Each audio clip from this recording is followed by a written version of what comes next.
Hi and welcome back to my channel. In this video we're going to be looking at who were you in a past life and what advice or guidance does your past life self have for you today. So there are three groups to choose from. For group one we have this piece of hematite along with these oracle cards. For group two we have the Ammonite along with these oracle cards. And for group three, we have this piece of Carnelian along with these oracle cards. So if you want to take a moment to center, focus on your breathing, and really feel whichever group, maybe multiple groups, or perhaps all of the groups that you are drawn to. And I'll give you a minute to make your selection and then we'll get right into it.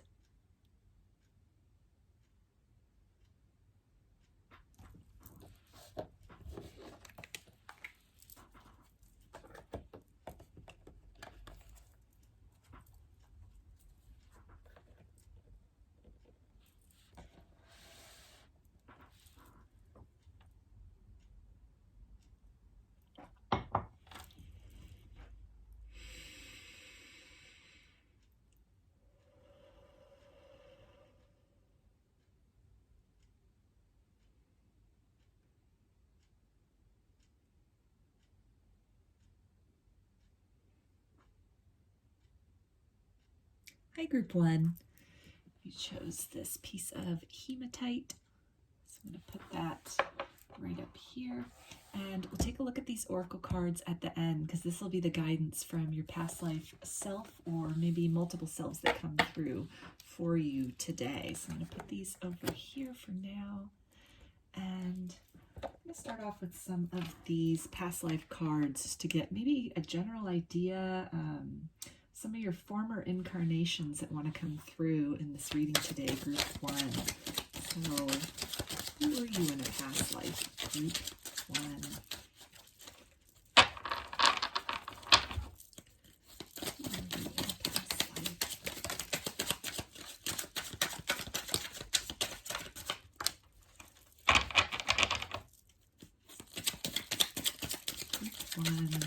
Your past life selves want to come through today.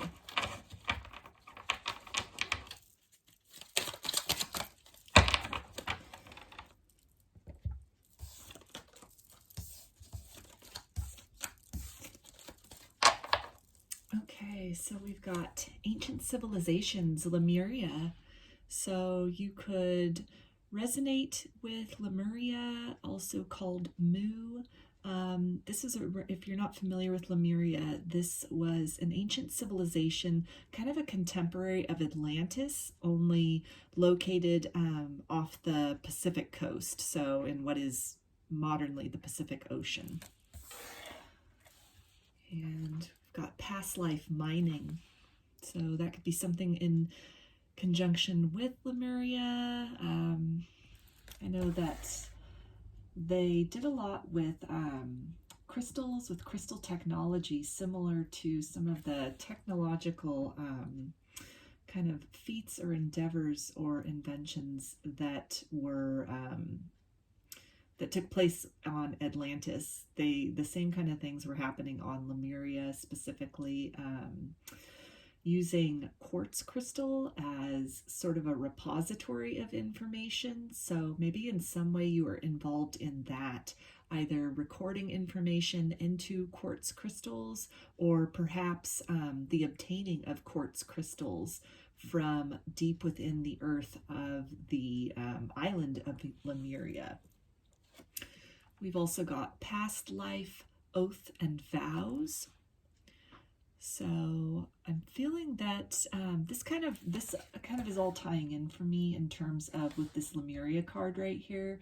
So part of what happened as well with the, like I was saying, the record keeping that occurred using quartz crystals in Lemuria, when there was an indication that the earth, like in its physical form, was going to change. A cataclysm was in the midst of happening, or was getting ready to happen. That a lot of the important information, kind of the knowledge, esoteric knowledge, knowledge of geometry, knowledge of physics, and just whatever, other knowledge that to modern times has been sort of lost or forgotten, and in its own way is kind of re-emerging. People are channeling it, or it's in conjunction with, some of the things that we feel that we are discovering, or technological innovations that are happening. It's really, in a way, just a re-remembering of some things that, were known in the past. But when these cataclysms were getting ready to happen, and it was evident that the physical realm of Lemuria, that island civilization, that it was going to befall this catastrophe. And so physical repositories of information, of documents, of knowledge, those were going to be lost. And so a lot of this record keeping was in the form of quartz crystals, which, obviously they had obtained from within the earth, deep within the ground. But in an effort to kind of preserve some of this information for future generations, for future civilizations, it is said that some of those recorded Lemurian crystals were then reburied within the earth, off of the island civilization. So what would maybe be considered, somewhere along the Pacific coast, kind of some of our modern coastlines along the Pacific, or even some of the things just offshore that are, currently underwater because of rising sea levels, as this civilization existed, tens of thousands of years in the past. So obviously, the topography has changed since then. But it was in the hopes that one day these things would again be unearthed, and when the time was right, people would learn how to decode that, how to access that information. But there was also, kind of an oath, a vow that was taken. It was a very sacred duty, as far as, not just anyone was out burying crystals in the ground, for other people to follow. This was a very sacred task that was entrusted. This was, a lot of this information, again, that was encoded in these crystals. It had to do with high technology, with healing arts, with, spiritual knowledge, knowledge of physics, knowledge of mathematics. So this wasn't just, it wouldn't have necessarily been relevant to, just the average person, to the lay person. It wouldn't have necessarily been understood by everyone. And it also would have been necessary to preserve some of the secrecy of this information, to obviously try to put it in the hands of more high vibrational beings in the future. And so there was a degree of secrecy as far as the location of these things, where these things were buried. And then, that's something which this could relate to this past life for you, where, again, maybe you were involved in kind of the secreting away of this knowledge, that you'd taken an oath to really do your part to help preserve this knowledge. And so I'm feeling that in some way in this lifetime, you could definitely be a seeker of knowledge. You could definitely be somebody who is drawn to esoteric studies, to occult studies, to kind of fringe interests. You could even just be somebody in terms of, average kind of everyday interests, where you get very fixated, you get very fascinated on things, and you tend to go down a lot of rabbit holes in terms of, something sparks your interest, and you just want to devour everything you can about it. You want to search deeper and dig deeper for, maybe information about it, and a level of mastery that is maybe beyond just the mundane level of knowledge that's out there. So that's coming up strongly in terms of how this lifetime could be rippling forth even to this current lifetime that you're in. So we also have ancient civilizations, Arabia. So some of you could resonate with that. Maybe civilizations like Babylon is coming up. So that could be something where, maybe you had a past lifetime there, or even in some other way, you could have just had a deep interaction with that civilization, with the civilizations of modern day Arabia. maybe in terms of trade or travel, for example. We also have past life soldier. So this could be something, again, where I'm feeling that this could be tied in with the Arabia. It could also be tied in with this Lemuria civilization in terms of maybe not soldier necessarily in terms of warfare, although that definitely could be the case. Maybe some of you have had, visions of warfare in the past. Maybe you're very drawn and interested to military history, for example. That could pertain to, just really wanting to devour some of that that knowledge, that thirst for knowledge. I'm also feeling with that thirst for knowledge with this Arabia card here.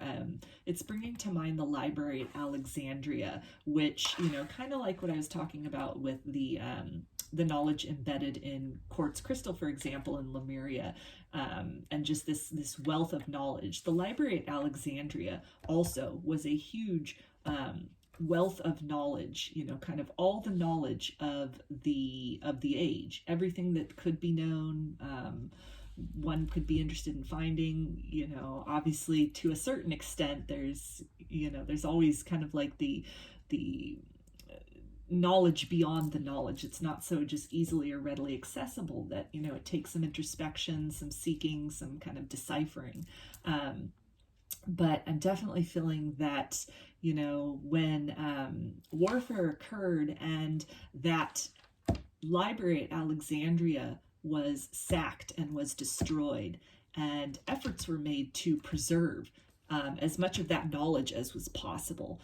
And so some of what we then have found, even in the modern day, the Dead Sea Scrolls, for example, have been linked to that library at Alexandria, where, almost like, I would say, kind of in the interest, kind of like a warfare against kind of the blotting out of knowledge, or, and then on the flip side of that, being almost like a soldier and advocate for preserving this knowledge, going out on this quest, fighting to defend that knowledge, to defend that, these advancements that had been made, these discoveries that had been made. I feel that this is something, these could be subsequent lifetimes for you, where again, there you are tasked with this preservation, this kind of like keeping this sacred oath and vow that you've taken to really just, honor the truth, to defend the truth to the death if need be. In both of these situations here, where with Lemuria, obviously that's, we can't look on a modern map and see that it didn't, end so well. The ocean, overcame that geography. Library of Alexandria, again, destroyed.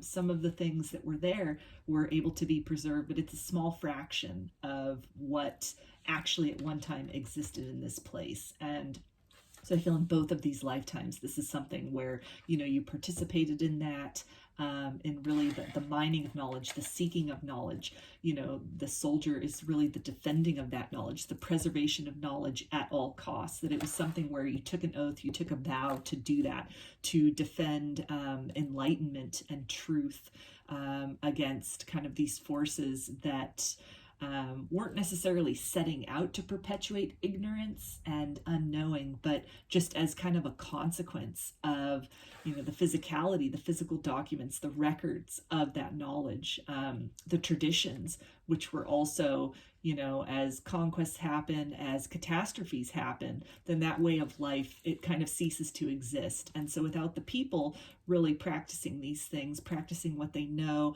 having a culture that is structured around this knowledge, this ancient knowledge, these traditions that were passed down, then it squelches that as well, just by a default, just in terms of, modernity and the passage of time and whatnot. So we also have past life travel.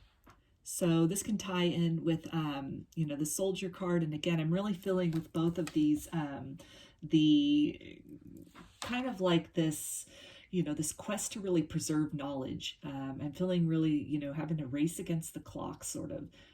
Having this kind of idea of, time being of the essence, and there just being such a volume that there just wasn't enough time to preserve everything. So really having to make these decisions about, the most key things, the most crucial things, or in some cases, just the closest thing that you could grab and, go with in order to at least preserve something. So we also have past life betrayal. So this could be something, in terms of like with the library at Alexandria, where it was under a condition of war that structure, that repository of knowledge collapsed, and the knowledge was essentially destroyed or seized, and kept away from the general public. It was kind of written out of existence and kind of moved into the hands of a few, but for the most part, a lot of it was just totally destroyed, just totally lost to the sands of time. So I'm feeling that it's definitely, there was a sense of betrayal with that, in terms of, this civilization that you lived in, this life I feel that you really had in terms of, being a seeker of knowledge, being very appreciative of knowledge, the quest for knowledge, sharing knowledge. And when all of that came crumbling down, it left you with a deep sense of betrayal and a deep sense of loss. And this could be something that has even rippled forth into your current lifetime, in terms of maybe having some kind of trust issues, or just really feeling like there are certain things which, maybe you have that you really hold precious. You could be somebody that's, really into heirlooms, for example, really into just kind of signifiers of where you've been, of, these milestones. You could be somebody that, you keep a lot of souvenirs, for example, just as kind of like a record of showing like, this is where you've been. This is what you've learned. This is what you've discovered. You could be somebody that's really into like, again, kind of like photographs of everywhere you've traveled, or just really conscientious about, creating thorough documentation of your experiences and your journey and the things that you've learned in this life. And there could almost be this sense of, if you have these things and they're digital, feel this urge to really, make several backup copies out of fear of having that be lost. Or it could be something where, again, any kind of like heirlooms or personal souvenirs that you have, being very protective about those things, protective about how, if people touch them, maybe you're not so keen on loaning things out to people. Just any kind of number of things where, again, and it's, not necessarily I'm feeling stemming from a place of materialism or greed, but really just stemming from the fact that, a root cause could be in multiple other lifetimes, where the thing which was coming up as so crucial was this quest for knowledge, this digging for knowledge, this need to preserve knowledge, which dictated the interaction of people of the time, of their understanding of their place in the universe. I feel that it went a lot deeper than just, mathematics. Like, this would be complex mathematics. This would be complex esoteric information. This would be complex, like spiritual science, philosophy almost, more than just kind of like how-to manuals on how to do things, or recipes, for example. It's like these deeper truths of what it means, what existence means, what the purpose of all of this is. And it's something where, when a lot of that was lost, when you personally witnessed that happening, you did what you could to preserve what you could, but there was so much that was gone. And then living through that, and in your lifetime, in both of these lifetimes, I feel really watching those societies change, really watching people change, really watching, the world around you change, not in it for the better. I feel that your lifetime, again, at both of these points, it was really at this cracking point, at this breaking point. You really existed at the precipice between, enjoying almost like that golden sunset of these great cultures, this great, wealth of knowledge and wealth of advancement, and having to, endure and go through and survive, the kind of like the deluge of them being overrun, both by physical calamity and also by, human calamity. And that being something, I feel that sense of betrayal, just that sense of loss of, so much gone just in an instant, that, you know, what you were able to preserve, what others like you were able to preserve, it was just a mere fraction of what at one time, you know, you knew through firsthand experience existed. And I feel that it's something that it left such a deep soul scar on you that in some way, shape, or form that this has transferred forth into this life as well. So we also have time period industrial revolution. So this can be another past life that you had as well that can tie even in with this miner connection, the mining. But just again, really, I feel also that this time period, it ties in with these other two in terms of really just a civilization on the brink. And, you know, because we're living in the modern era, we really think of the Industrial Revolution as a great thing. And, you know, it is a great thing. I mean, we wouldn't be here on the internet, you know, watching a video together. I wouldn't be making a video. You wouldn't be watching this video had it not been for that Industrial Revolution and just all the advances that came with that. And, you know, on the flip side, though, that Industrial Revolution, it definitely marked a before and an after period of more of an agrarian world, more of a world where people were in closer conjunction with the natural world, where there was a lot more intuitiveness. There was a lot more, you know, obviously there was writing before that, but there was a lot more, you know, knowledge that was just kind of like passed down, traditions that were passed down, things that were just, you know, intuitively known versus the Industrial Revolution. I mean, that kind of like began this, like the scientific revolution on a grander scale in terms of, you know, just really creating devices to do things, taking almost like systematically taking the human component out of things, for better or for worse. In a lot of ways, that's been really good. It's freed up a lot of time for people to be able to introspect, to be able to, you know, work on their relationships with each other, as opposed to, you know, spending every waking moment really focused on physical survival, you know, like churning your own butter, for example, or having to hand grind grains down into flour. I mean, all of it, just as examples, you know, having to hand spin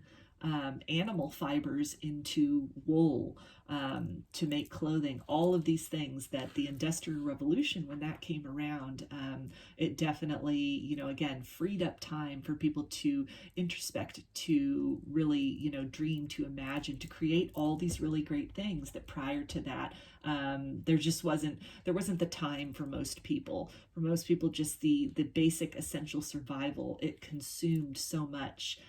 Life was so physically hard. Lifetimes were even, you know, half of what they are today. I think at one point in time prior to the Industrial Revolution, 40 was considered, you know, elderly. That was, you were getting to the end of your life at that point, because it was, for a lot of people, because it was just such hard living. It was so much required out of people. So I feel that it's something, though, it's again, like these other two lifetimes, it was definitely a transitional point. And so this could be something where, you know, there's not too much really coming out at this point about that for me, but that could be something that you really resonate with. But I think also that it would tie back in with that, the Lemuria civilization, in terms of using, you know, again, that quartz technology to really record knowledge, record keeper quartzes, for example. This could be something too then that, you know, if in your lifetime in the Industrial Revolution, you were perhaps very involved in like inventing things, creating innovations, or in some way really being somebody who documented the whole process of what was going on, what was evolving. So let's get some tarot to look a little more into this for you. Group 1.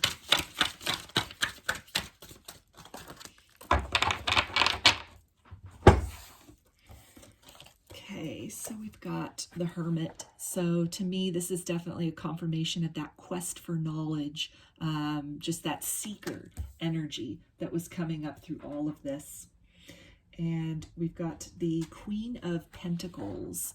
So this, you know, in this deck right here, this is, you know, almost showing like a shaman or a medicine woman, again, that, you know, has that kind of intuitive, that innate knowledge to really, you know, kind of feel into things, recognizes and participates in the cycles of things. And so I feel that this is definitely like with that Industrial Revolution card, and even these other two with Lemuria and Arabia, that it's really talking about, you know, societies that you were part of, that existed, that were very in tune to, you know, the cycles of things. And also I'm getting with this, how there's, you know, this elderly woman and then there's this infant here, that it's really confirming that energy of, you know, you being alive when at a time in multiple societies where it was the end of one way of being and the birth of another, that was kind of, that was sort of a consistent theme, at least what is coming out in this reading today, for you, is this concept of change, of like the old kind of falling away and the new getting ready to be born, and all the possibilities, the beautiful things that can spark and grow from that new beginning. But there's also a certain degree of lamentation about what was lost, what was gone, what is no more, even though, you know, to a certain extent, there is like this legacy passed down. There is, you know, this kind of transference, this conferring of, you know, intentions and of knowledge and experience on into this new, like, seedling of a culture or a seedling of a time period, or, you know, even a transitional phase for who you are in your life right now. You might be at that transitional phase where one phase of your life is falling away, and there's only so much that you can take with you into this new stage going forward. And so it's, you know, you're being reminded that this is all part of the cycles, that you've been in cycles like this before. And as kind of maybe devastating as that might feel, or, you know, as sad as that might feel, yeah, with the Six of Cups here, you know, this deep sense of nostalgia that you might have for the past. And again, we've got this image of, you know, kind of like the old and the new, the elderly and the child, and really that theme of, you know, just transitional point of change, where it's sort of the torch is being passed, I'm feeling, between, you know, either one version of yourself and another, one way of life and another, or these could be even just the circumstances you find yourself in. These could be, you know, maybe you're getting ready to move, or you're getting ready to graduate, or you're getting ready to, you know, get married. You know, any number of things could be happening that really signify a major chapter closing and a major chapter opening in your life. And in this particular card here, this almost looks like a wizard, and he's got these books and a cup of crystals. So there's a great confirmation for the Lemuria energy that was coming up, and, you know, all these herbs, and it feels like this is almost his apprentice. So it's this conveying of knowledge, this conveying of wisdom. And certainly this man, you know, he has just a wealth of knowledge, not just in his studies, but in terms of, you know, his age and what the wisdom that living life has imparted to him, that it's imbued him with. And there's only so much he can convey to this new generation. There's only so much, you know, time to convey everything, every experience, every little grain of knowledge. There's only so much that this newness is capable of taking in and absorbing and processing and, you know, making sense out of. So I feel that that's some pretty kind of just immediate guidance, overall guidance from your past lives here, your past life selves that wanted to come through in this reading.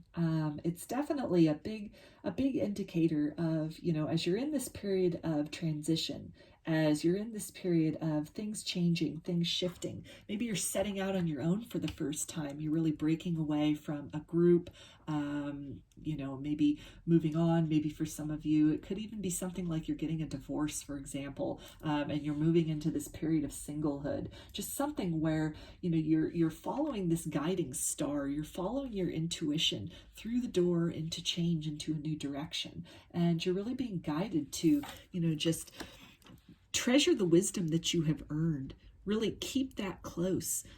Harvest the most important particles out of your experiences before, out of what brought you to this point. definitely it's appropriate to feel this nostalgia, to feel this kind of like longing for what was, this kind of like this hunger and this thirst to, you know, capture all the moments that you can, all of these even just like precious moments, which, you know, are fleeting. All moments are fleeting, but, you know, you're definitely well equipped to begin this next stage. In all of these cards, you know, you've got this elderly person that has just this wisdom, this kind of crone energy, this, you know, this wisdom that has been garnered through, again, learning and just life experience, which is something that you can't get that through books. You can't, you know, it's something that can only through watching, you know, dreams developed, dreams coming to fruition, dreams not coming true, and then that cycle beginning again of, you know, looking to horizons, traveling to those horizons, being there, experiencing that, and then finding something else to really set your sights on. So it's definitely a theme of, you know, precipices here that your past life selves want to talk to you about. And I'm feeling just any kind of trepidation you might be having about, you know, these new beginnings that are getting ready to start, maybe setting out on your own. Maybe you've been at a point of deep introspection and you're really at the point of, you know, kind of like that hermit emerging with that wisdom, getting ready to share that wisdom with others, with the world. And so you might be having some fear and hesitation about that. It might be something where, you know, again, these feelings of like betrayal or loss are coming up from the past lives, or even just past experiences in this life, in terms of, you know, how will this be received? Is this something where, you know, do I have enough knowledge? Do I have enough expertise? Or is this something, you know, am I not ready? Am I going to be laughed at? You know, any number of things. And I'm feeling that the guidance is really to, you know, just go with it. Know that you are well prepared, that you've done this before, you've been here before. You're a seeker in your soul. You're a keeper of knowledge at your soul. And a lot of these, you know, knowledges, these bits of knowledge, not only in the physical were these preserved by you and by your efforts, but on a soul level, a lot of these things were ingrained in you, a lot of these truths, these knowings, and they are at a point and throughout your life have been activating at crucial moments, things you intuitively know, or that you're, you know, intuitively drawn to keep following that, keep following those signs, those signposts, because they're leading you somewhere very beautiful, and in a direction that you are definitely meant to go. So let's take a look at the guidance from your past life selves, group 1. And the first card is abundance. So I feel that this is talking about the wealth of experience and wisdom that you have, that you are very well prepared for this next phase of your journey that is getting ready to unfold. So have confidence in that. And they also say, make the grade with flying colors. Remember, you signed up for this. So there's that theme, again, of just that was coming up in terms of, you know, kind of a similar theme across multiple lifetimes, this seeker energy, this quest for knowledge, this thirst for more. And so any kind of like maybe feeling out of your element, or really questioning if you're on the right path, if this is right for you. I feel that your past life selves are really letting you know to, you know, continue going forward, continue, you know, in that pursuit of truth, in that pursuit of your highest truth, into that journey inward as well, because there's a wealth of knowledge that throughout past lives you have secreted away in there, that's just waiting for you to unlock it and activate that into this current timeline that you find yourself. So we also have first light, beginning a new cycle. So that's a great confirmation there with that energy of cycles that was coming up throughout this whole, you know, reading, and, you know, kind of the exiting of the old and the birth of the new. And we also have choosing your path. All is possible. So really your past life selves just want to let you know that, you know, you have what it takes to succeed in whatever this new beginning is, in whatever new chapter is, you know, unlocking for you, or is getting ready to unlock for you. That this is, you know, the choice is yours to embark on that. And I feel for a lot of you, though, as a lot of maybe roads are coming to an end, or journeys are coming to an end, or cycles are getting ready to come to an end, there might not even be a new beginning in sight. So really the choice is yours at this point. You have gained so much wisdom. And at a soul level, being a seeker, really like digging for the truth, really, thirsting for that and being so passionate about protecting that. And, really then the guidance is to, look deeply within. And what is your truth? Find your truth. What really makes you tick and makes you feel most alive? And then pursue that, because, there are endless possibilities at this point in time for you. We also have solitude, so that's a great confirmation of this hermit energy here, and maybe this point in the journey, this new beginning that you are getting ready to embark on. And some journeys, we're meant to take alone. So if there have been a lot of things that are falling away from your life or kind of closing out in your life, this can be a confirmation for that. That it's not a forever kind of thing, like we see this individual in the little boat here, kind of setting sail for that new horizon, that beginning a new cycle. You will eventually intersect with others that you are meant to meet at this part of your journey, upon this new journey. So for now, don't fear the solitude, any kind of solitude, as, the old is clearing away and the new is getting ready to be born. That, that quiet time just with your own energy and your own thoughts can be a great time to go within and kind of activate and harvest some of that wisdom that you've gleaned out of the experiences of this lifetime, as well as, experimenting with accessing some of that really wonderful and rich past life knowledge that you have from these other time periods that were known for, deep knowledge, deep creativity, deep advancements. And we also have patience. So I feel that this is your past life selves letting you know to just have patience as these cycles, close out, and as the new comes into fruition, that everything has a season.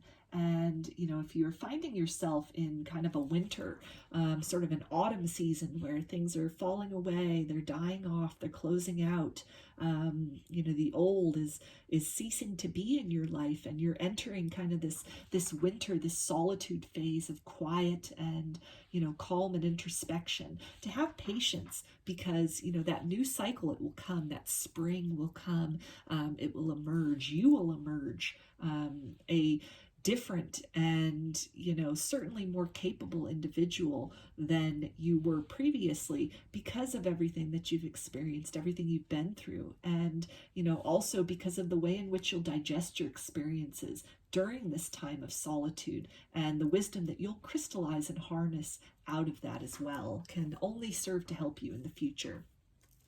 And a great way to finish this reading here for you, Group 1, we've got wisdom. So that's a big theme here with that wisdom and that knowledge. And, your past life selves are just, again, confirming that you've got the wisdom of experience within your grasps. Don't underestimate what it is you've been through, whatever cycle it is that's closing out. This could have been something that was very trying on you. We had all these elderly people here. This could have been something that was very draining, that was very exhausting for you. And so you might be just kind of at a point of exasperation, or not really knowing what's next. So really take that time to just rest in that solitude, go within to really process everything you've been through and find the wisdom or create wisdom out of those experiences for yourself going forward. So those are your messages, Group 1. I hope that they resonated with you and that you enjoyed the reading. If you like the video, please give it a thumbs up or comment below. I'd love to hear your feedback. You can also subscribe to my channel and get notifications about future videos that I post. If you'd like a personal reading, I offer them through my Etsy shop, and there's a link in the description box of the video for that. You can also follow me on Instagram, and there's a link in the description box of the video for that as well. So I hope to see you again in another reading. Please take care and be well.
Hi, group 2. You chose this Ammonite. Put that right up here. And these oracle cards are going to be the guidance from your past life self or selves. So we'll take a look at those at the end. So let's start with some of these past life cards to get some general ideas about which of your past life selves want to come through in this reading today. Group 2. Ideas about some of your previous lifetimes. Maybe what you did, where you were.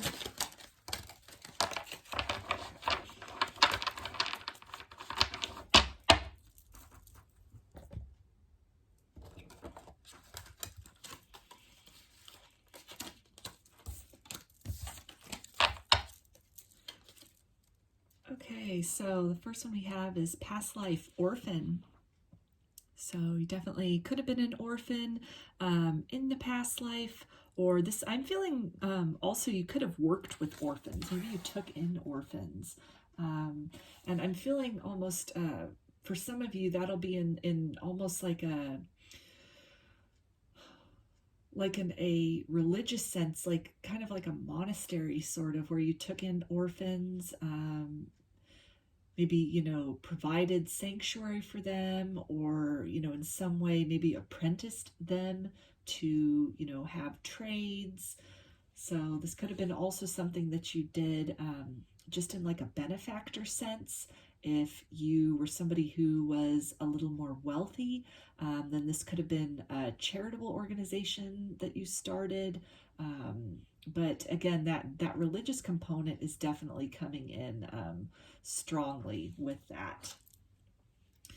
And we've got past life builder. So I'm feeling, okay, maybe with this, you could have helped to build some orphanages, or again, something I'm really feeling with, like, you know, helping orphans kind of like come up with a trade, sort of like, again, with that monastery, maybe, you know, taking them on as religious apprentices to then take vows into whatever your religious order was.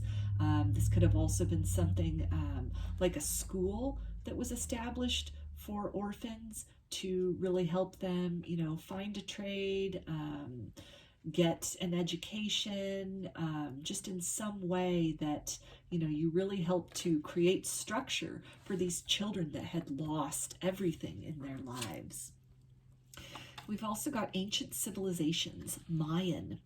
So that could already be something that you resonate with like the Mayan, kind of like pre-Columbian society in South America. So I'm feeling, I'm actually going to put this down here because I'm just feeling that these are two different lifetimes here. This one with the orphans and working with orphans. I'm not so much feeling like that you were an orphan, just that you worked strongly with them. With this Mayan lifetime, this feels like a different lifetime of yours that is coming through. And we've got past lives, authority. So this card is definitely tying in with the Mayan card. So this could have been something where maybe you're a high priest in this Mayan civilization, or you could have been like a leader or an adjudicator within the Mayan civilization. So this could have been maybe like, you know, the actual leader of all of the Mayans, or, you know, just kind of a, maybe sort of a, like a leader of a large family, or of a large kind of group within the group is what I'm feeling. Not so much like the, you know, the top of that, of overseeing everyone for most of you, but it's like a very important role, like a top advisor to, you know, kind of the priest king of the civilization at the time. Somebody who really had the ear of the top person, who really, through exerting your influence, you were able to, you know, have a lot of shifts change. You were somebody that, you know, was looked to. Your counsel was sought. You were definitely in some way like an advisor to, you know, this primary, like this leadership person. And we have past life, death, old age. So I'm actually filling this card with the Mayan civilization. So again, I feel that it was somebody where, you know, your counsel was sought. You were somebody that, you know, through your whole lifetime, you helped shape part of this civilization. You helped shape the direction. Maybe in terms of expanding resources, or, you know, even with this, I'm feeling too with this builder card, I'm just going to kind of put that down here as well. Well, I'll leave it up here, but I'm feeling with now those builders coming up with Mayans, I'm feeling that in terms of some of like the temple structures, some of the statuary that was created, the carvings that were created, I feel that you were some kind of maybe an overseer for that in the construction of these monuments, that you helped to construct even like the city centers of, you know, the expanding population, the expanding civilization through conquest and just, you know, population explosion. Because the Mayan civilization at its height, it was pretty big. It was, you know, I think maybe even close to 1 million people at one point, although don't quote me on that.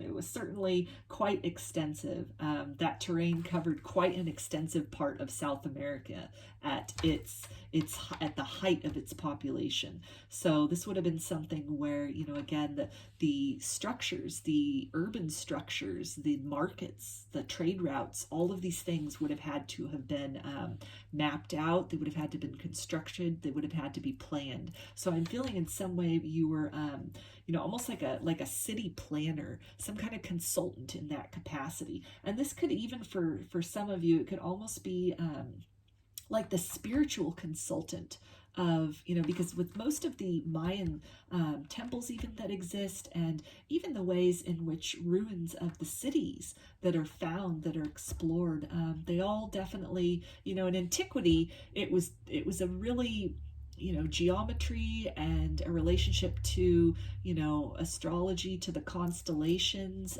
to the seasons, you know, all of these kind of things. These were definitely a factor in terms of the building of urban centers, the building of cities. All of these things were taken into consideration. It wasn't just, hey, this looks like a good spot, let's set a temple right here. No, it was very specific. The mathematics involved in that was very specific. You know, the points in the sky that certain chambers, or, you know, even like we have this step pyramid here, and, you know, this kind of walkway here, there would be certain parts of the year that the sun rising would hit certain points on this pyramid, not just this but all, and there would be, you know, these cascades of light coming down, or other features within the structure itself that other times of the year, or other times of the day, it wouldn't be so apparent. But these are almost like embedded characteristics within the structures that were meant to draw emphasis to or honor certain aspects of natural phenomena.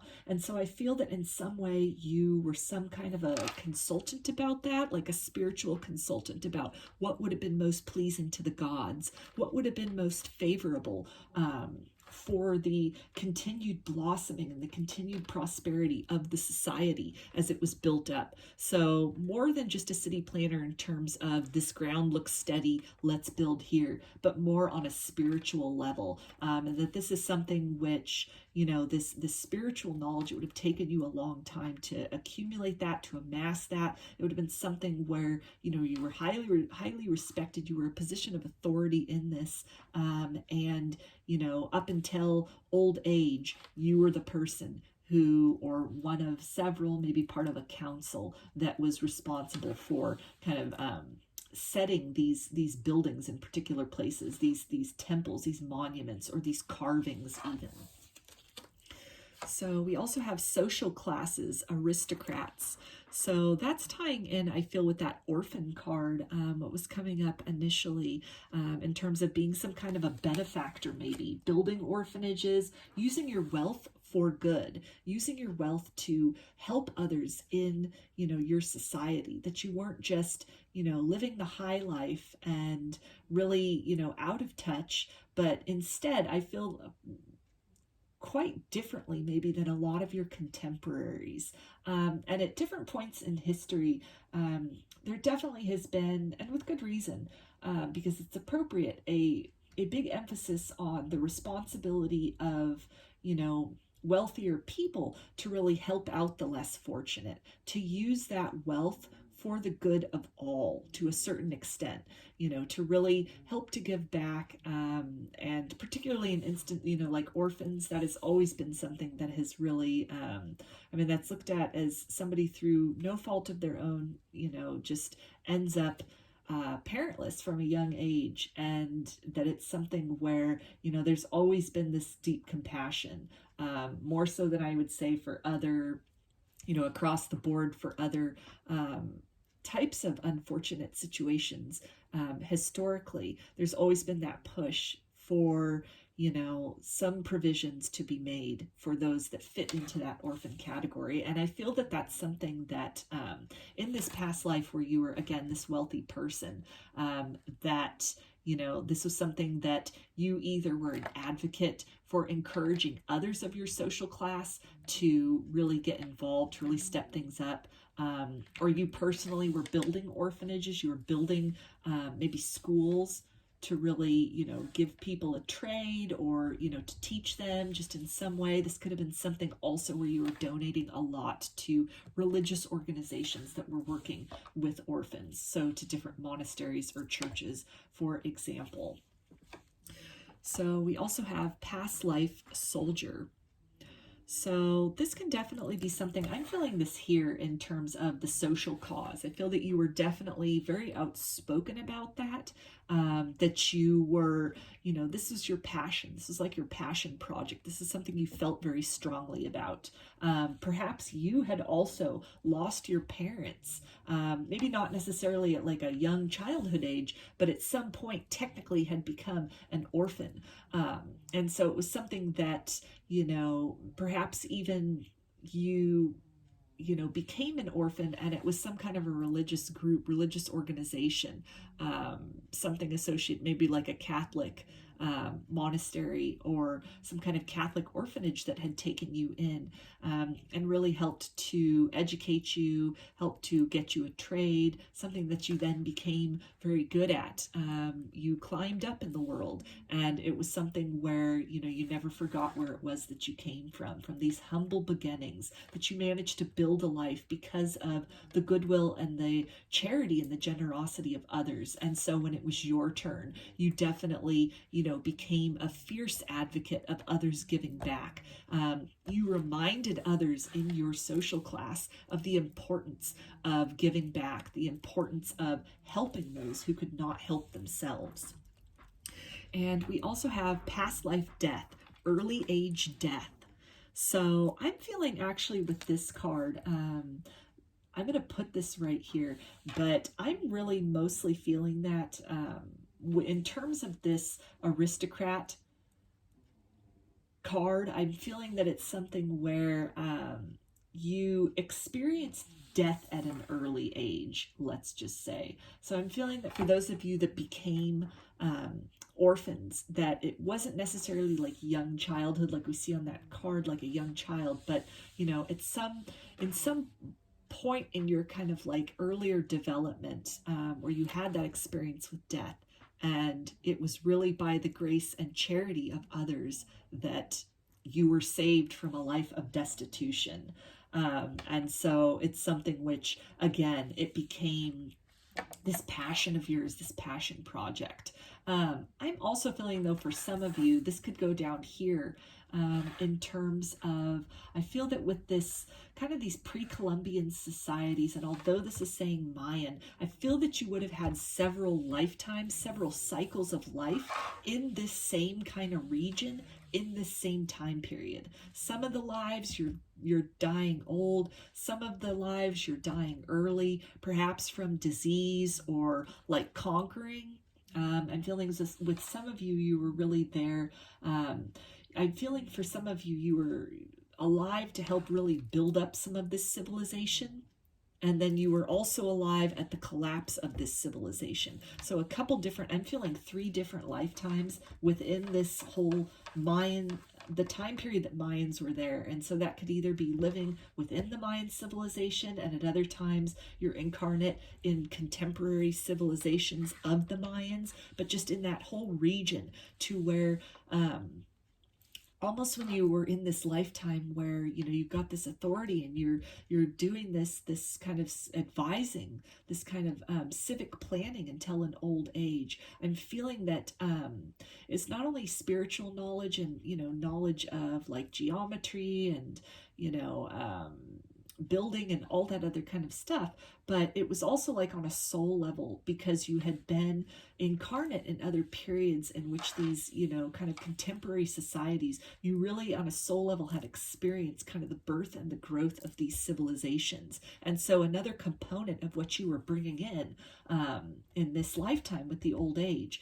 it was this soul knowing, this intuitive knowing of, you know, what the patterns in the astrological movements were, or, you know, other places that, you know, the society had been built up that didn't really work before. And so it had kind of been abandoned or moved away from. And that's something that you had experienced maybe in this other lifetime where you died at an earlier age. Maybe a previous place that you built had been susceptible to, a lot of like contaminated runoff, and so there could have been, for example, disease that had killed off a significant portion of the population, perhaps you included, and so over time then that portion of the civilization, when they're determining that it's not healthy, it's not safe to live there, and then they abandon that structure and rebuild elsewhere, where, you know, the water's a little cleaner, for example. And so in this other lifetime then where you're incarnate there, and you've got this, you know, you're there till an old age, you almost intuitively have this knowing, having experienced that, like, hey, you know, the streams are running this way, let's build over here instead. And where does that knowledge come from? Maybe not, you know, firsthand experience that you could, you know, put a finger on, but it would have been something at a soul level because you'd been through that experience, kind of the trial and error of what worked and what didn't in kind of the growth. I'm almost feeling the consistency here with both of these lives is kind of this coming from the humble beginnings up into, you know, blossoming into the fullest expression of self. So definitely with the multiple lifetimes in this Mayan time period within the Mayan civilization, is definitely like I said, 3 different ones that I'm feeling through the birth, growth, and then right up to kind of the end of that time period, that civilization. So let's get a little bit of tarot to get some clarification about this for you. Group 2.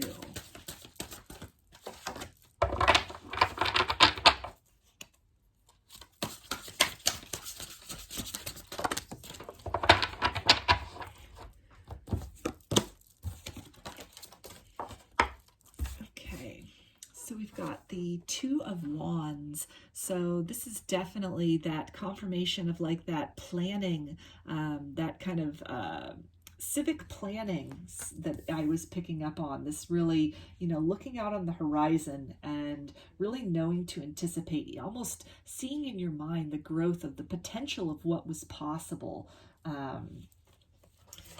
We've also got the Page of Swords. So I feel that this is definitely, you know, taking a larger look at things, again with that Mayan civilization and, you know, that really that builder, that planner, and just really, you know, having the foresight to see what needs to be done, to really have observed at a soul level kind of the development of this society, and almost intuitively knowing what that next step would be.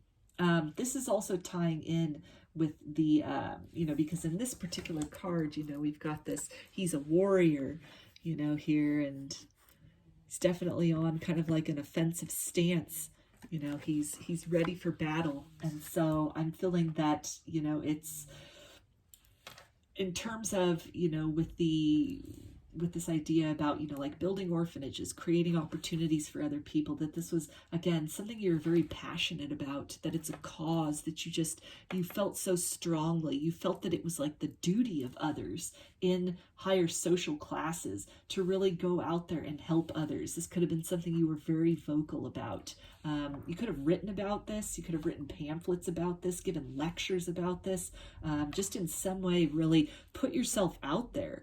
Not just felt strongly and discussed it, you know, by nodding in agreement at a dinner party, for example. But if you're at that dinner party, you would have been somebody to really get into a heated debate with others as far as, you know, kind of the moral obligation, the ethical obligation, the social obligation to really help to build a strong society. Like we have this, you know, pyramid here almost, that you're looking at the responsibility of those at the kind of this top of the pyramid to really help the support structure down at the lower kind of bottom end of that pyramid. And that would be people like orphans, you know, that wouldn't have had, you know, they would have lost everything, and they wouldn't have had really that opportunity to do anything for themselves, to really even fend for themselves. And so I feel that this is something you would have felt so strongly about, that you would have really, you know, felt this need to kind of reach down and help to sustain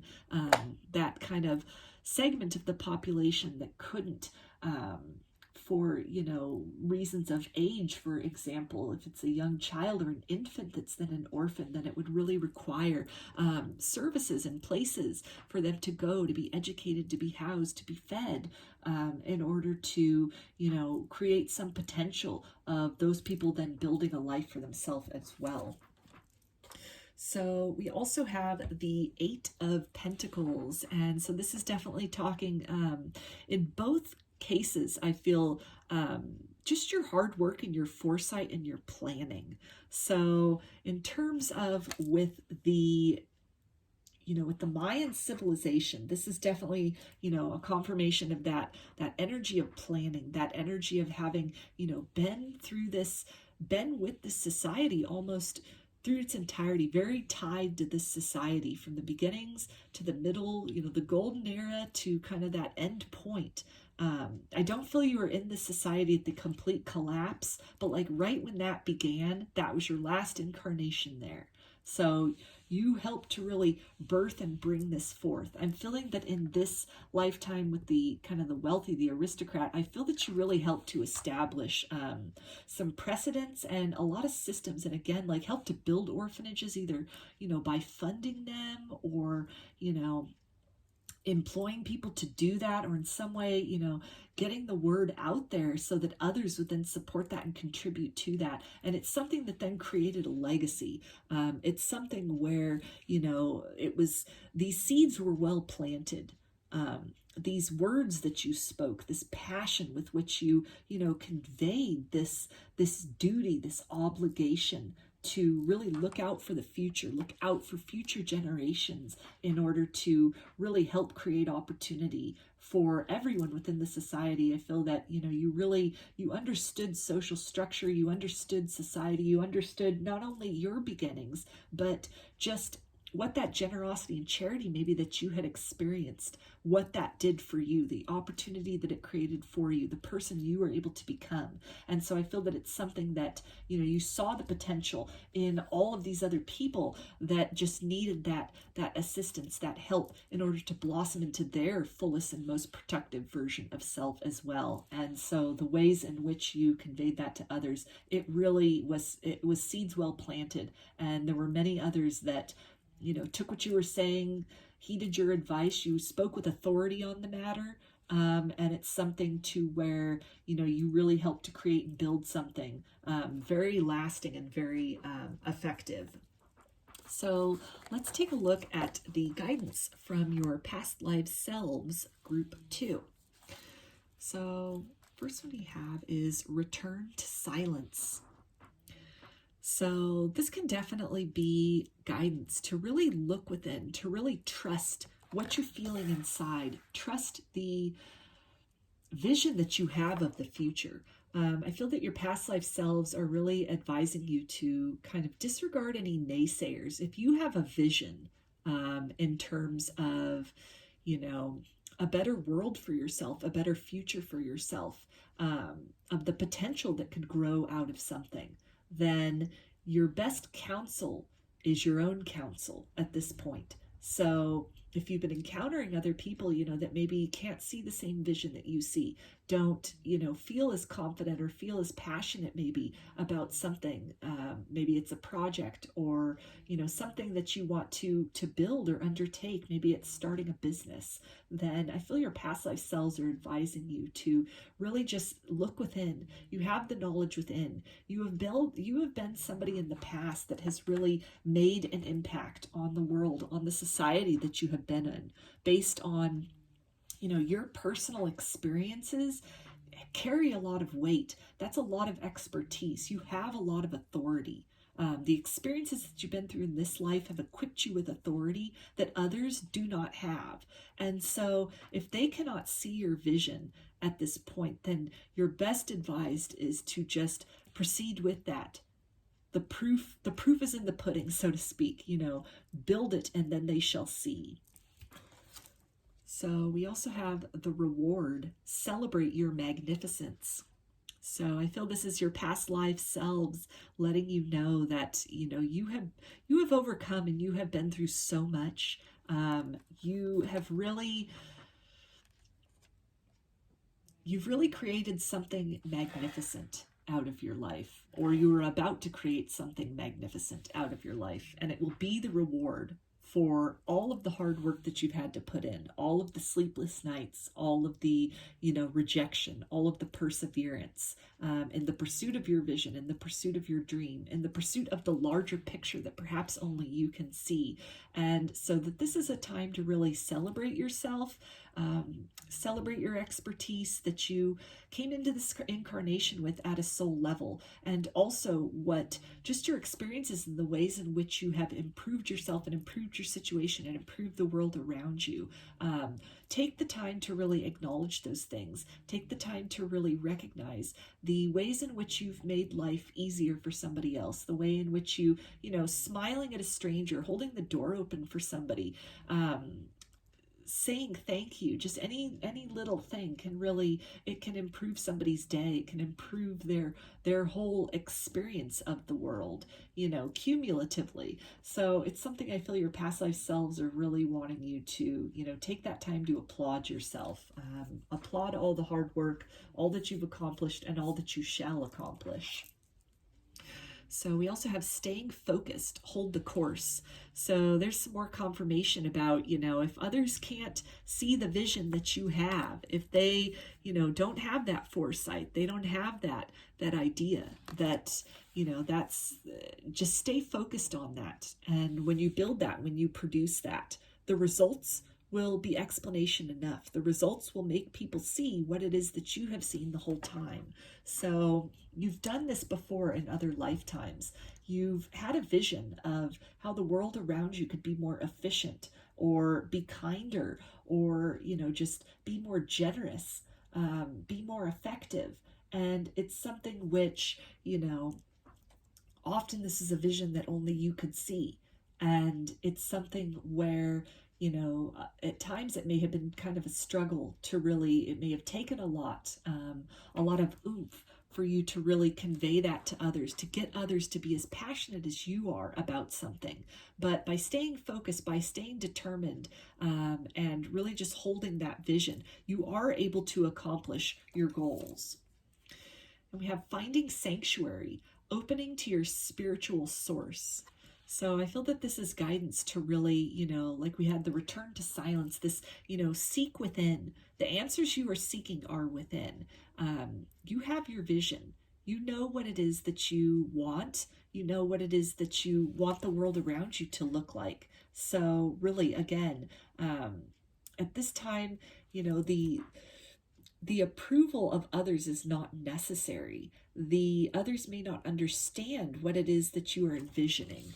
This, you know, magnificence that you are seeking to achieve. To others, it may be obscured. They can't see that. But when you produce that, when you continue focusing your efforts in that direction and you can continue to put work into that, and then it produces, then the results are there.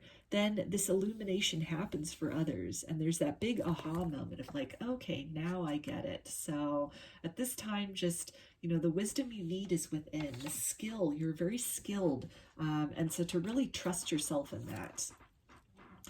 We also have stand still. So that's another card of, with this really to look within for the answers. Follow that compass that's guiding you, that intuition that's guiding you. And just, continue to focus that effort, that passion. And we also have action. So if you've been seeking the approval of others in some regard and you're really not getting a whole lot of encouragement, or you're being met with some kind of like resistance or sort of wishy-washy energy, your past life selves are advising you to just take action in the direction of your dreams. You don't need anyone's approval. You don't need anyone else to understand the vision that you have. Just put in the work and put in the effort to build that, to produce that, and others will see. The results will speak for themselves. And great way to end this reading for you, group 2, is fulfillment. So your past life selves are again letting you know that, your dreams are worth pursuing. Your passions are worth pursuing. They are your dreams and they are your passions for a reason. The experiences that you've had in this lifetime that have really made you feel strongly about something, something that you would like to build or something you'd like to change, there's a reason for that. And it's been something that you have gone through a similar pattern in other lifetimes of, the things you've been through, the things you've experienced, that somehow informing your passions and your drive and what you're drawn to in situations and even lifetimes going forward. And it's something to where, in this lifetime, I feel that your past life selves are really letting you know that fulfillment is yours. Your dreams will be fulfilled. Your dreams will become manifest. That it's something, you hold the key to that. You hold the skill, you hold the knowledge, you hold the expertise. You are an authority on the direction of your own happiness and your own sense of fulfillment. And so as you have done in other lives, do continue to pursue that vision that maybe only you can see, and others in time will be able to behold the magnificence that you in your heart are already headed toward and already in the process of creating. So those are your messages, group 2. I hope that they resonated with you and that you enjoyed the reading. If you liked the video, please give it a thumbs up or comment below. I'd love to hear your feedback. You can also subscribe to my channel, get notifications about future videos that I post. If you'd like a personal reading, I offer them through my Etsy shop, and there's a link in the description box of the video for that. You can also follow me on Instagram, and there's a link in the description box of the video for that as well. So I hope to see you again in another reading. Please take care and be well.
group 3. We chose this Carnelian. Put that right up here. And these are going to be the messages, the guidance from your past life or past lives selves. So we'll take a look at that at the end of the reading. Put those over here for now. So I'm going to start off with some of these past life cards to get an idea about who you were, or which of your past incarnations wants to come through in this reading today. Group 2, or I'm sorry, group 3. So who were you in past life? Maybe some of the time periods. Okay. All right.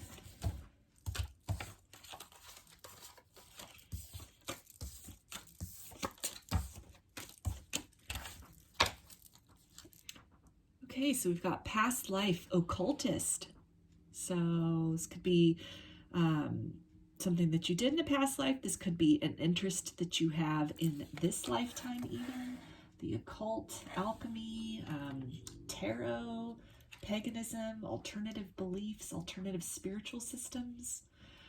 And we've got past life death, bite. So you could have a current fear of snakes, as we're seeing on the card here.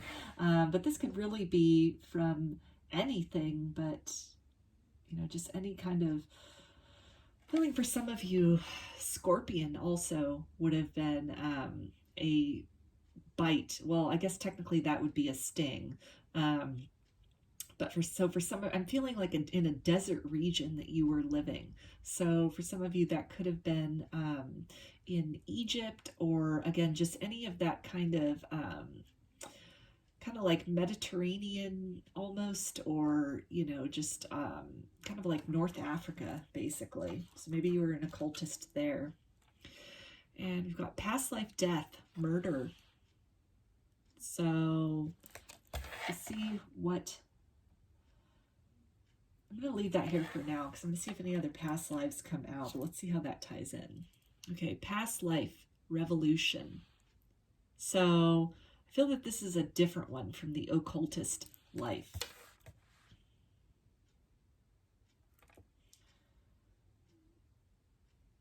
Yeah, I'm going to leave that here for, well... Okay, so I'm going to go like this, although I'm going to say you were an occultist in a couple of lives. That's what I'm feeling. That at least 2, you were an occultist. In one life, you were murdered as an occultist.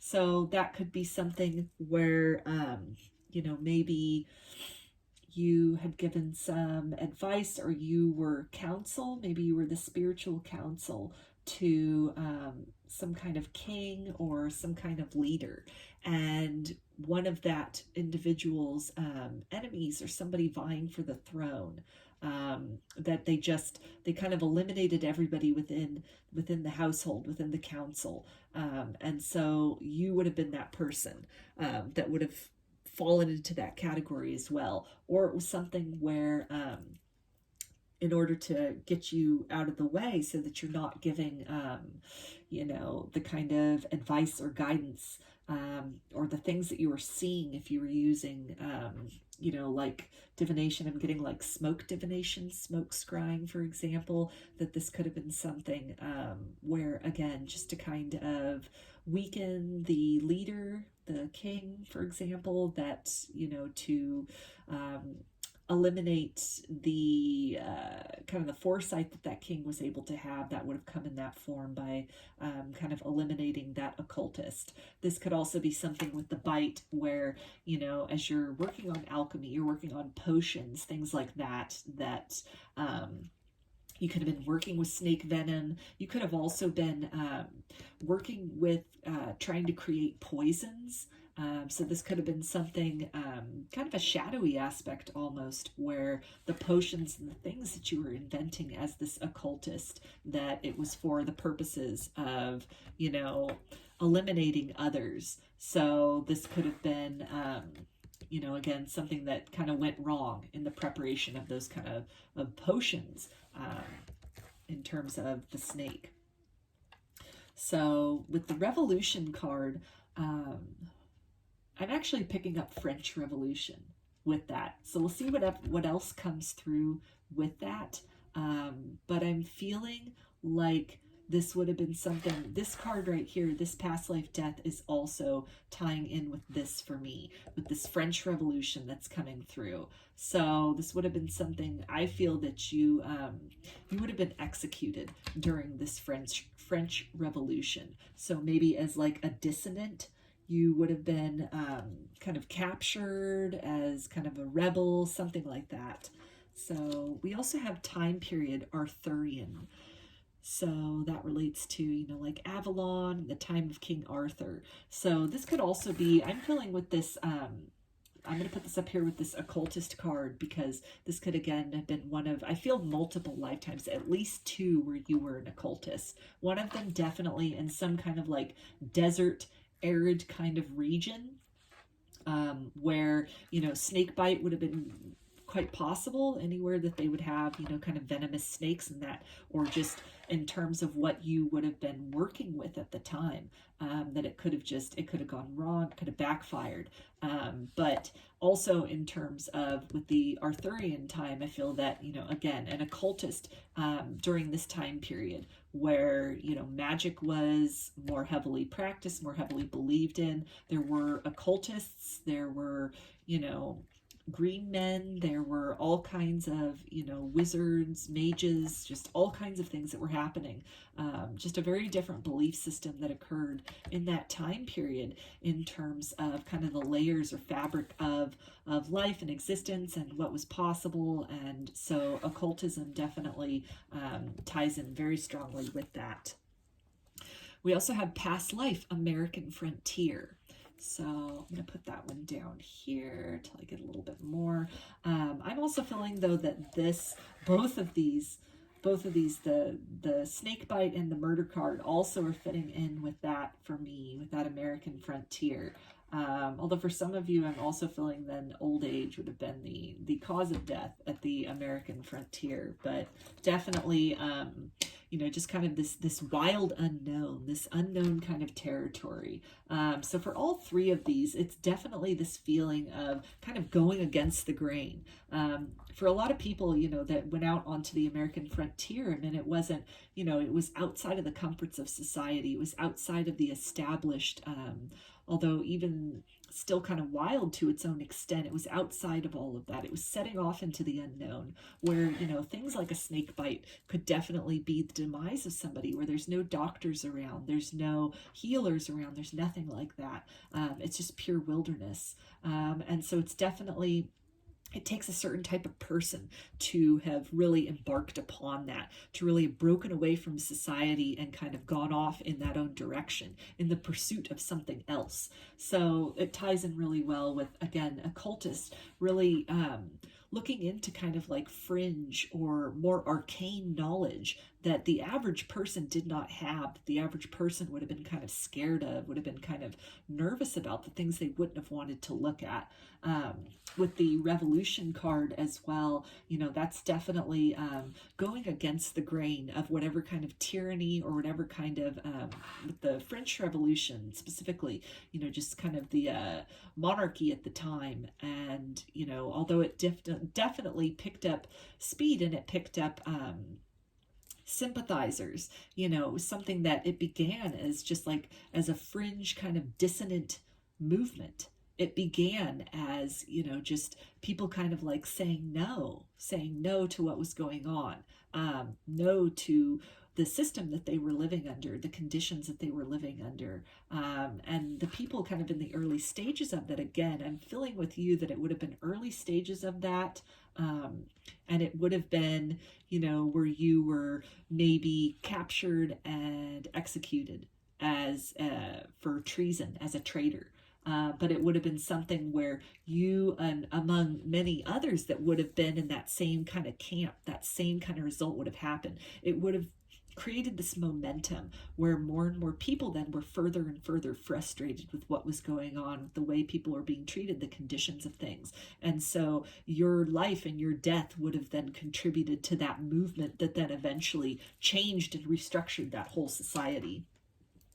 So we also have ancient civilizations, Lemuria. So that is, for those of you that are not familiar, it is, or it was, kind of an island continent that was a contemporary of Atlantis. Only Lemuria, sometimes called Mu, existed on the Pacific coast, so in what is now the Pacific Ocean.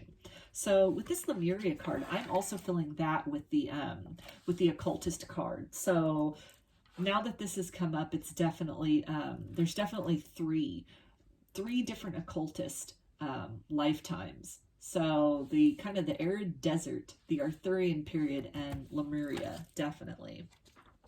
So we also have ancient civilizations, Polynesian. So this ties in with that Lemuria card in terms of, you know, that Pacific kind of coast, that Pacific Rim sort of lifetime. And with this, where it's got the, you know, this Polynesian culture right here, this is actually a picture of Easter Island, which these statues right here are called Moite. And the people of Easter Island, they said that these statues, when I believe it was Captain Cook was the one who was sailing and came upon this island, and they named it Easter Island because it was Easter Day when he finally like landed, when he, you know, land ho, and he found land, and he's exploring the island, and you know there are people that are living there, the Rapa Nui, and these people, they, you know, lived amongst these giant, and to this day these statues are still there. It's these giant kind of like lava rock statues. I believe they're lava rock. They might be granite. I'm not too sure about that. But I mean, these things are like massive. Many, you know, several tons each, to where you know, even for kind of like modern humans with all of our gadgets and our heavy machinery, it would be very difficult to quarry these things and to move them from a different part of the island, you know, and they kind of like line the perimeters of the island, and they face outward to the ocean. And it was something where, you know, when the Rapa Nui people were asked about that, like, how did you get these here? What do these mean? Why are these here?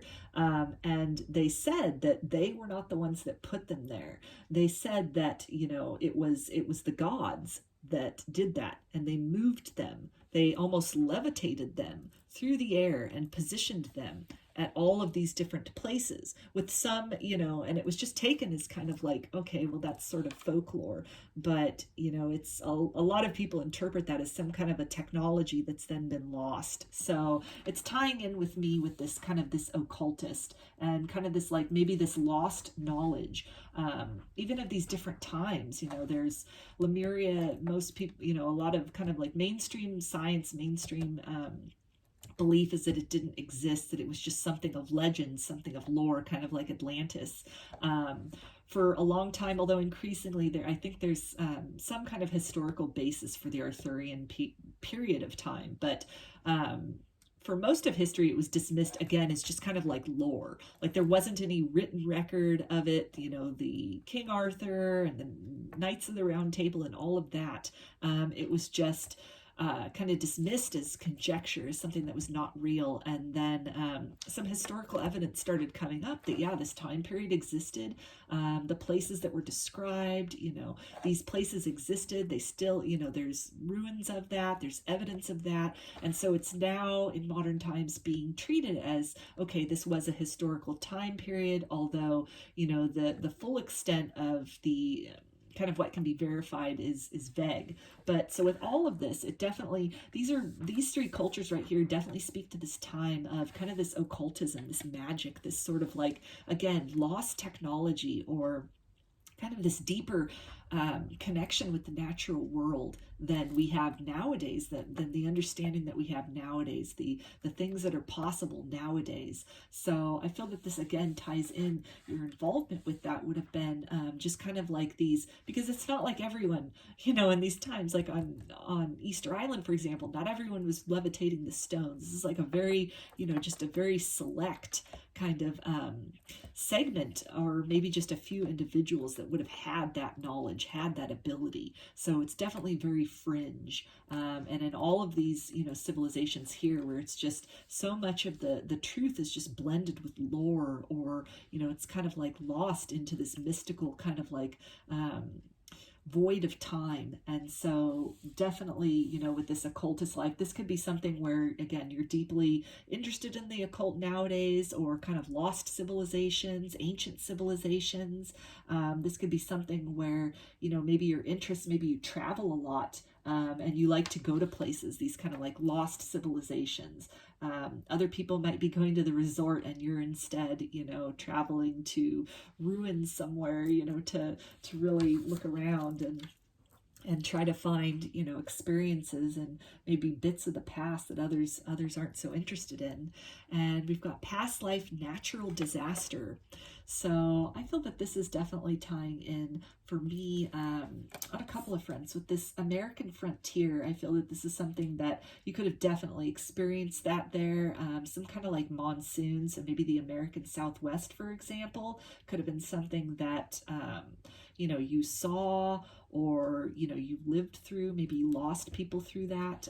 It's also tying in with this Lemuria card for me, in terms of the continent of Lemuria. It disappeared almost like in what would have been historically like a flood kind of a circumstance, where similar to the disappearance of Atlantis, where the ocean levels changed, and these land structures then became submerged underwater, and as of yet have obviously not like re-emerged, and they're so deeply down in the ocean that they're not even, you know, and so much time has passed that it's kind of, you know, lost to the sands of time, so to speak. You know, different ocean structures have grown on them, different erosions have happened, and it's just, there's not really the physical evidence at this time that has been uncovered of, you know, these civilizations having existed. So that to me ties in with this natural disaster. And so something that you might have been alive during was like that fall, that disappearance of Lemuria. And so maybe it was something where, again, you could have, as an occultist, maybe you had some kind of divination of this, you had some kind of indication of this, that, you know, maybe people didn't want to hear that, others didn't want to hear that. And so kind of like with this revolution life, you could have been, you know, put to death, silenced for that, as just kind of like a dissonant or a naysayer. But it's something where your words weren't in vain. They definitely then, you know, created a momentum that others down the road, this legacy of, you know, just kind of anticipating maybe some kind of like things to come. So let's get some tarot to get a little more clarification for you, group 3. So a lot of different past lives coming up for you in this reading, but again, just kind of this consistent theme of, you know, just this kind of fringe, this momentum, this kind of like going against the crowd. So group 3, let's see, what do we have?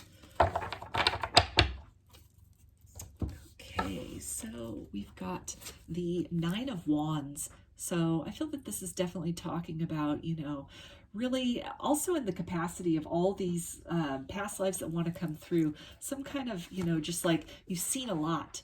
Maybe even in this lifetime, you've been through a lot. You've seen a lot, you've experienced a lot.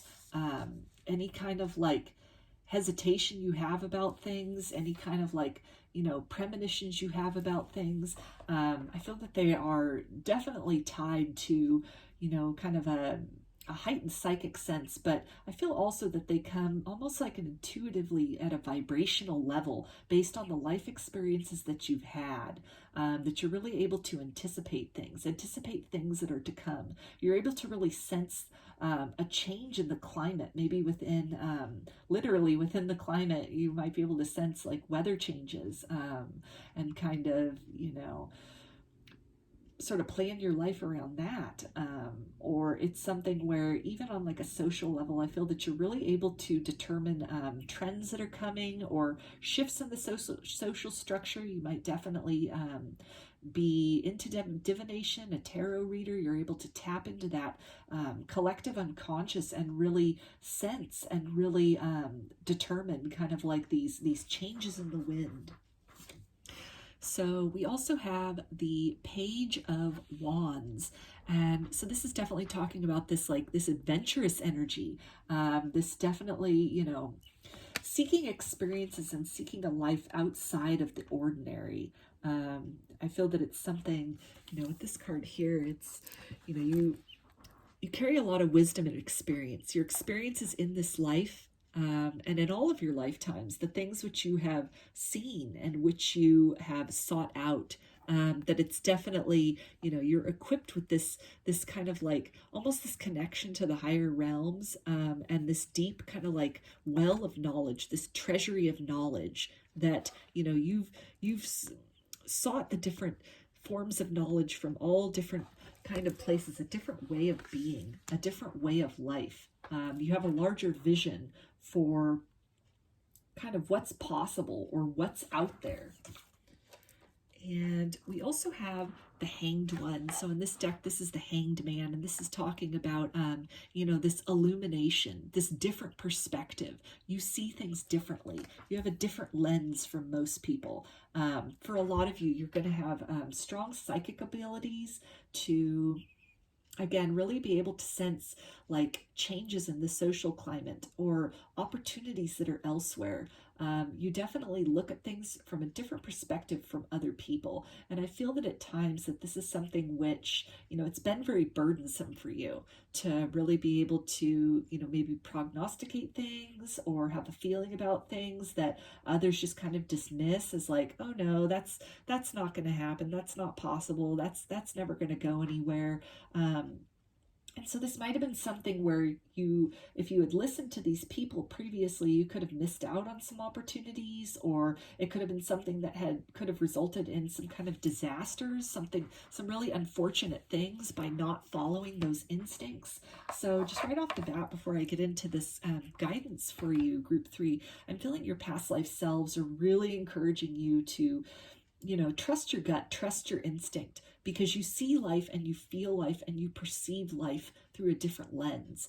Not only because of what you've been through in this life, but other lifetimes that you've had have really prepared you. You've been preparing for this life for many lifetimes. Your kind of like your sense of prophecy or your sense of foretelling, even at times a sense of foreboding that you might get, to definitely lean into that, definitely trust in that, because at a soul level, you have been tapped in so many times, you know, to all of this kind of like these deeper mysteries, these different times where the fabric of reality was viewed differently, the world was viewed differently, what was possible was viewed differently.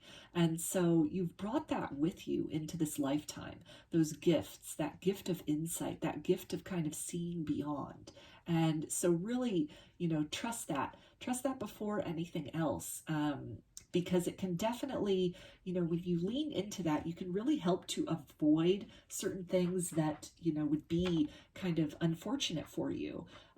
By the same token, if you have these urges or these inclinations to set out into something new, to try something new, a whole new way of being or doing, then definitely follow that, lean into that, because those feelings, those nudges are coming from somewhere, from this kind of being tapped into, sort of a deeply tapped in at a soul level to a higher source. And that you have these gifts that, you know, can really help you not just survive, but thrive in a way that might seem quite unusual, like your methods might seem quite unusual to others, but it's definitely something where, you know, you're an innovator.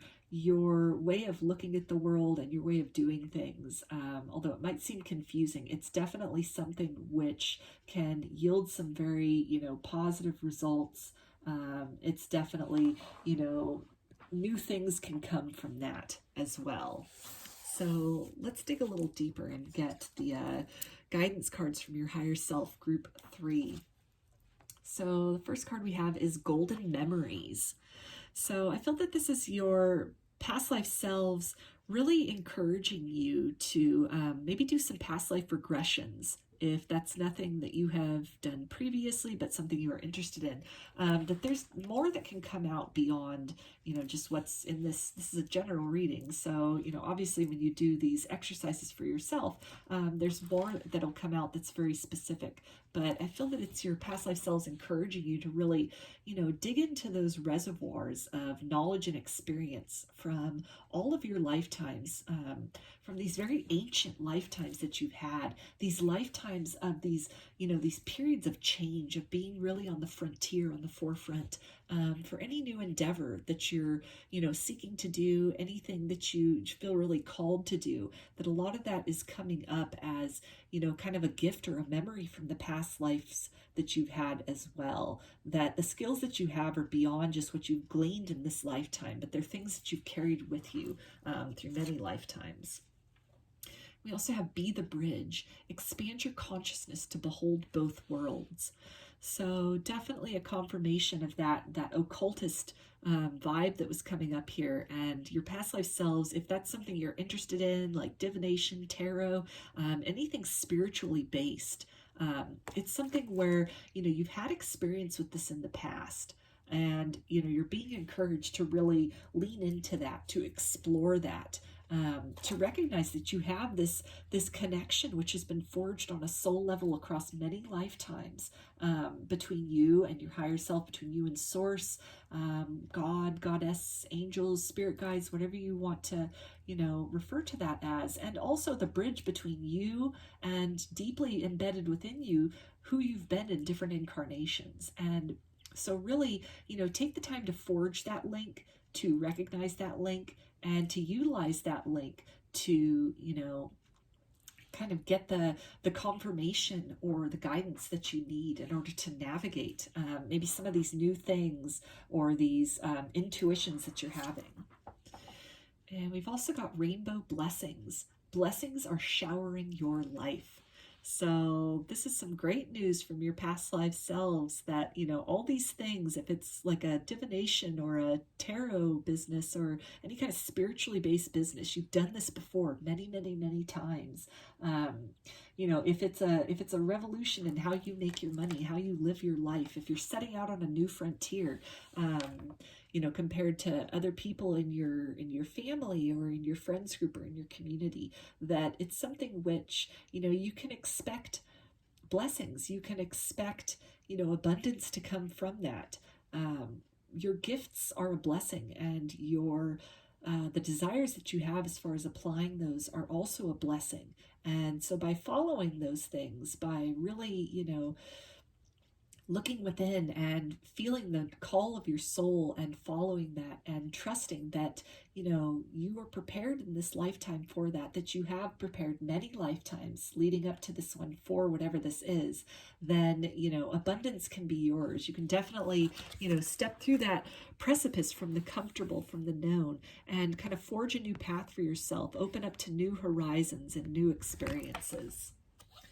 So we also have Journey by Moonlight, believe in magic. So there's that confirmation again as far as, any kind of interest in the occult, arcane studies, divination, magic, tarot, paganism, Wicca, anything, alternative spirituality, energy healing, just anything at all that's outside of what the norm would be doing or would be considering valid, then I feel like this is your past life selves letting you know to really lean into that, that you don't have these interests or these desires by accident. There's a reason for this. In this lifetime, you're almost picking up where you left off.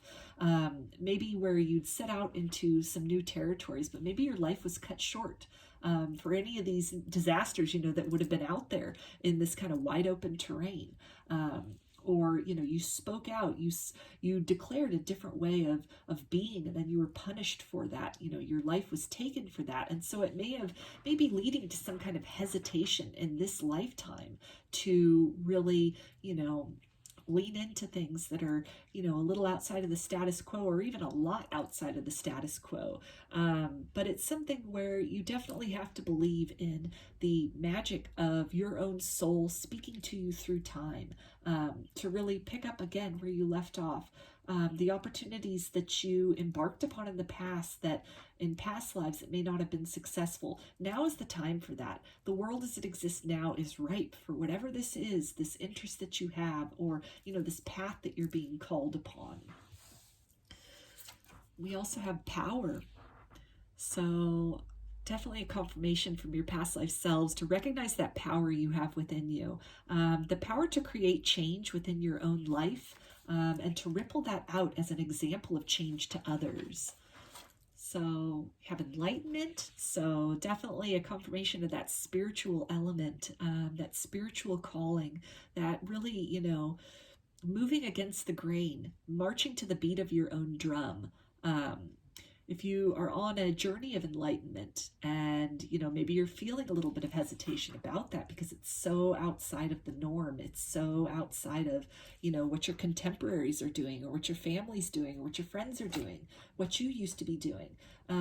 Definitely your past life selves and your higher self want you to really lean into that, that you have begun this journey. You have done this many times before, and you have had many revelations many times before, and you have skills many times before, that the more you lean into this, these will become unlocked. They will sort of reactivate for you. And there's just such a treasure trove of blessings and of magic to be discovered deeply within your soul and along the spiritual path, that you're definitely being encouraged to, take back your power from any situation that might be making you feel a bit, like you're ostracized, or like, maybe in the past where, this was something where it was dismissed. And so in this lifetime, you're a little bit hesitant about that. To really, lean into that, explore that, but at the same time, work to move through that, work to transcend beyond that, to open up to that enlightenment, that open that connection to spirit, that bridge that exists between you and spirit, that is propelling you forward and that has called you in this lifetime to say, this is the time to take up this mantle now and carry forth with what you weren't able to finish or complete to your satisfaction in previous lifetimes. And we also have change. So definitely past life selves, great way to tie this all up for you, group 3, in terms of really change your viewpoint, change your vantage point, like we had with the Hanged Man. Change some of your ideas about the spiritual journey, the spiritual path, maybe what is possible, what life can look like for you if you, put spirituality at the forefront of your life, if you really, pursue your occult interests, your kind of fringe interests. Start to understand that as you, surrender and lean into this journey of enlightenment and expansion and discovering your gifts and believing in the magic of your own ability to create change in your life, and to really bring about this abundance and the blessings that you so desire. And when you do that and you live in your authenticity, you can really, you can be an example of change for yourself, but you can also help others around you to see that, change is possible, that the options that people have been given in the past, in terms of, what is the way that folks should be living their life, that, this is a portal, this is a doorway of change. This is a time where, we've got so much that is shifting and so much that is transforming at this point in time in our human history, and in our galactic history, that, this is not an accident. Any interest that you have, any kind of, different ways of doing things or living your life that you have, it's really serves to be an example to others, of, just some other options that are out there. So definitely your past life selves want you to work on changing your thinking of what's possible, and what's right for you. So those are your messages, group 3. I hope that you enjoyed the reading and that these messages resonated with you. If you like the video, please give it a thumbs up or comment below. I'd love to hear your feedback. You can also subscribe to my channel and get notifications about future videos that I post. If you'd like a personal reading, I offer them through my Etsy shop, and there's a link in the description box of the video for that. You can also follow me on Instagram, and there's a link in the description box of the video for that as well. So I hope to see you again in another reading. Please take care and be well.